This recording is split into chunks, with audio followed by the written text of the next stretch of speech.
be on this morning. Good morning, good morning, good morning. I'm not going to be on long, but I want to share with you something that's going to be meaningful and valuable for your day and for your life. Today, I'm talking about 4 questions that's going to help you process 2020. This is sponsored by Sean R.H. Smith Law Firm. So thank you so much for being here today. And thank you so much for watching this morning, wherever you're watching from. Usually I don't broadcast on my personal page, but because of 2020, because of all that's been going on, I said, you know what? I want to give a gift to everybody. And I want to share with you 4 crucial questions that are going to help you throughout this experience. So I'll be back in just a moment on the other side. I hope that you have a great day, and I hope to be able to have some good interaction with you this morning.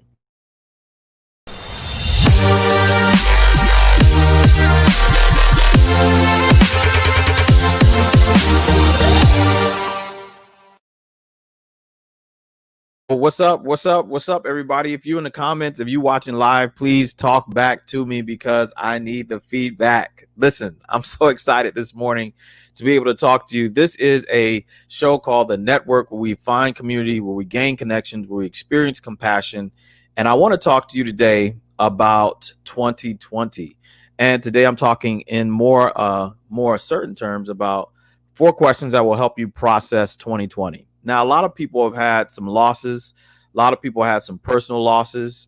A lot of people had some difficulties. A lot of people had some challenges. And if you're watching on Instagram, Facebook, YouTube, Twitter, wherever you're watching on this, please holla at me in the chat.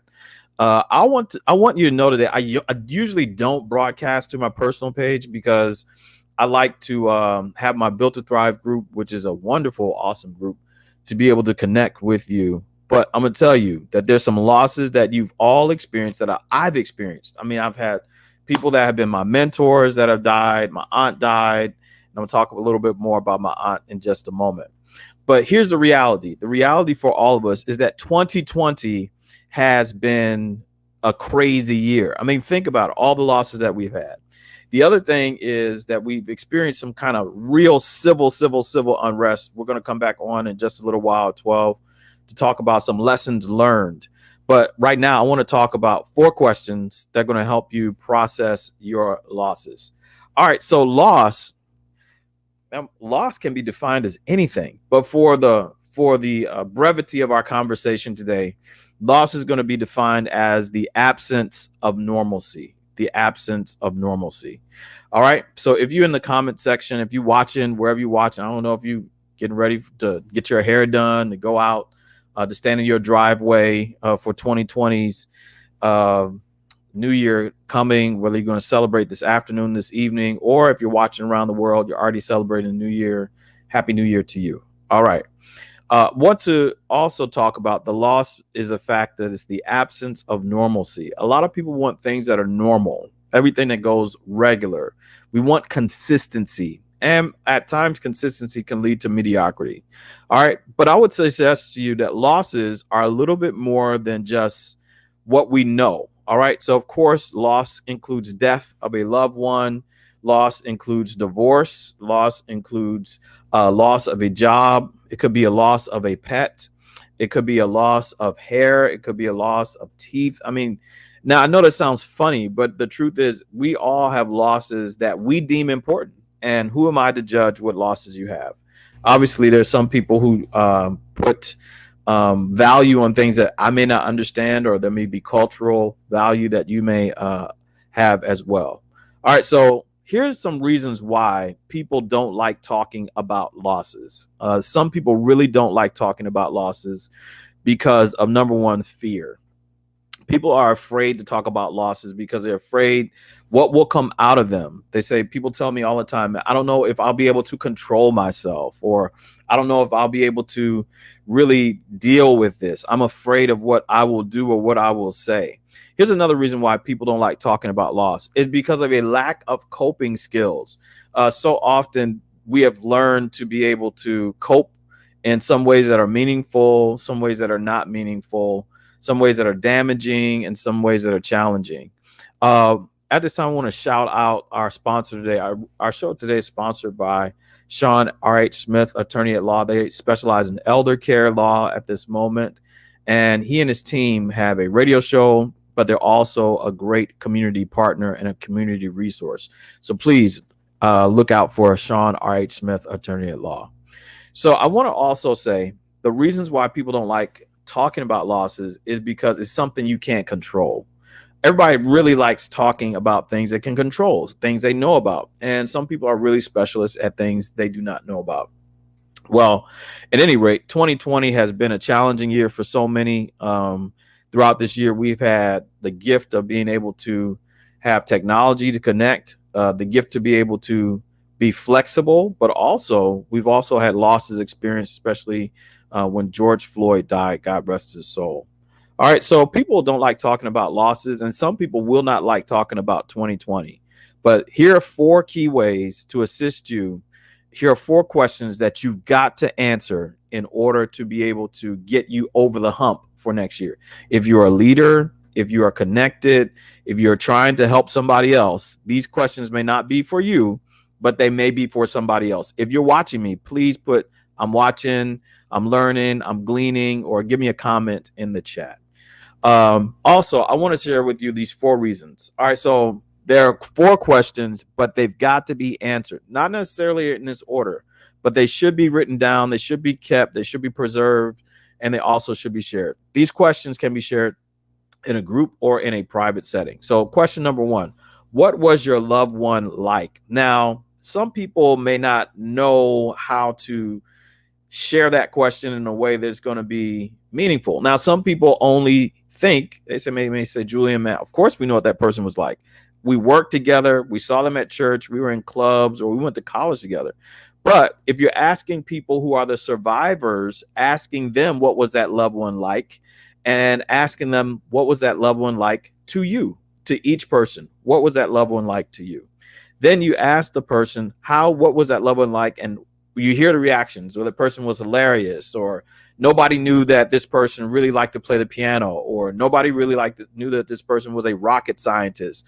Nobody knew that this person was a person that was very, very analytical or had a lot of different skills. So my grandmother, I learned recently, and I'm going to write an article about this. I learned recently that my grandmother she graduated from Oakwood Junior College in 1939, but she had a degree in religion. Her degree was in religion. And believe it or not, I became a pastor, a chaplain, everything like that. My father's a pastor, my brother's a pastor, but all that started as a result of knowing a little bit more about that person. So what was that person really like? And you can also add the words to you. All right. Then second, for the losses of 2020, you have to ask yourself, what will you miss and what will you not miss about 2020? What will you miss and what will you not miss about 2020? There's some people who will miss the fact that they were not able to have connections in person. There are a lot of convocations, a lot of conferences, a lot of in-person events that were canceled, right? But then at the same time, there are also a lot of things that actually were good about 2020. Technology. Some of you have more gas money and save a little travel money, but certainly the losses do not help. So what will you miss and what will you not miss about this person, about the job, or about the experience? And then final, number 3, what are some memories that stick out about this year, about your loved one, about the pet, about everything? So I have a friend who lost a loved one a year ago, and on the same year ago, you know who you are, you lost another loved one. And there's some people who have memories that stick out about these people who you will never know unless you actually ask them. So one time I was asking this lady, what memories stick out about your loved one? They said they were always the person I could count on. They were always the resource that I could depend on. So that's a memory that sticks out about some people. So what are some memories that stick out? Then number 4, if there was one thing you would like to say to him or her if they could hear you, what would it be? What would be one thing that you want to say to this person, and what would it be? There's a lot of people who really would want to say, I love you, Some people want to say, I miss you. Some people say, I depended on you. Some people want to say, you are a rock. Some people say that you are a friend. Some people would say that you are my source of hope and energy. I want you to know today that really a lot of people, if you could just say one thing, what would that one thing be? So I want to just review very quickly. There's 4 questions. There's reasons why people don't want to talk about losses, but these 4 questions will help you process your losses. Number 1, what was your loved one like? All right. Then number 2, what will you miss and not miss about this person, job, or experience? Some people think that's a callous question, but it really is a good question. Some people will say, I didn't miss the fact that this person was bossy. I will miss the fact that they were strategic, blah, blah, blah, blah. All right, then what are some memories that stick out about this person? And number 4, what if there was one thing that you would like to say to him or her if they could hear you, what would it be? So finally, I want to let you know that you are not alone. You are not alone in your losses. You're not alone in your grief. You're not alone in your pain. You're not alone in your questions. You're not alone in your suffering. You're not alone in your experience of being alive. And there's some people who think that they are alone in every aspect of their life. One of the things that COVID has taught us is that we need support, we need encouragement, and we really need reality checks to let us know that we are not by ourselves. So the reality is for us is that we need to let people know that we're not alone, and we also have connections with other people. So here's a text, a Bible text. I love the Bible because it's really cool and it gives me some practical guidance for living my life. All right. So Exodus 20, verse 21 says, the people stood afar off where Moses was. And while Moses drew near to thick darkness where God was, the people stood afar off while Moses drew near to the thick darkness where God was. Now, wherever you are, whenever you're watching this, it doesn't matter if it's day, night, morning, evening. The reality is that God can take care of you and God is close to you, especially in dark moments. Listen, don't go into 2020 without even taking a moment to review these questions. I'll review them again for you just to make sure. So number 1, what was your loved one like? What will you not miss about this experience or person?